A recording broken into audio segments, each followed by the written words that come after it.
The Australian Qualifications Framework, as part of the programs that I'm concerned with, which is the education programs for secondary teachers and for teachers in the TAFE and the training sectors, is really quite important for the simple reason that the people that I'm training and that I'm working with to get these qualifications, they really need to understand the framework and the fact that they're going to be delivering qualifications at these particular levels. For example, if I'm training TAFE teachers to actually work in the vet sector or private training organisation people,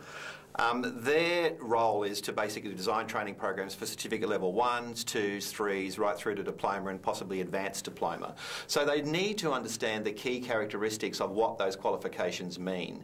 particularly in relation to the design of assessment, because if they're working in, for example, a diploma program, say Diploma of Hospitality, and they're teaching a range of students in that options, within the Diploma of Hospitality you've got embedded certificates 1, 2, 3, 4 and 5 competencies which come from the actual training package itself.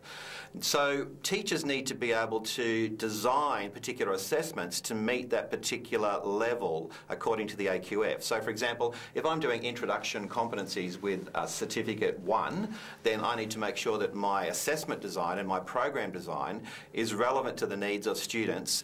that are studying at a certificate level 1 compared to someone who's studying at a diploma level. So they need to understand the key characteristics of the AQF. Without that knowledge and understanding, then they would find it very difficult to design assessment and also to design programs or training programs to make sure that the right content is pitched at the right level, not too much complexity or not too easy. So they've got to get the balance right, because remember, these are national qualifications. So these students need to be able to understand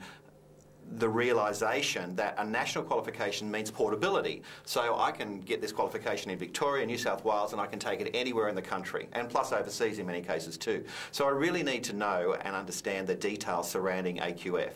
Now when it comes to the bachelor level, it's important for all of our students to understand what it means to get a bachelor's qualification in relation to the AQF. Now in a number of the courses that I have embedded the certificate for in training and assessment in, which is a training qualification that anyone working in the vet sector must have, it's important that they are able to understand that they will be delivering training to different qualification levels at different times throughout their career. And in the part of the courses, my students have to understand what is the AQF. They have to understand there's a whole program designed on certificate levels 1, 2 and 3, which are your junior pre-trade or trade being certificate level 3, and then post-trade, which is a completely different type of assessment again. And then of course you've got the bachelor's and then beyond that as well. So it's important for the students in my particular programs to understand the different levels and the complexity that the AQF framework actually offers. Now, the new one, which has just come out, is actually really good in the fact that it gives a lot more detail than the previous one used to, and it gives you some examples and scenarios about what it should actually look like. So I think this is a real step up compared to what we previously had, which was a series of guidelines, but I think this one is a lot more specific and it does delineate between different categories more clearly than the other one previously did.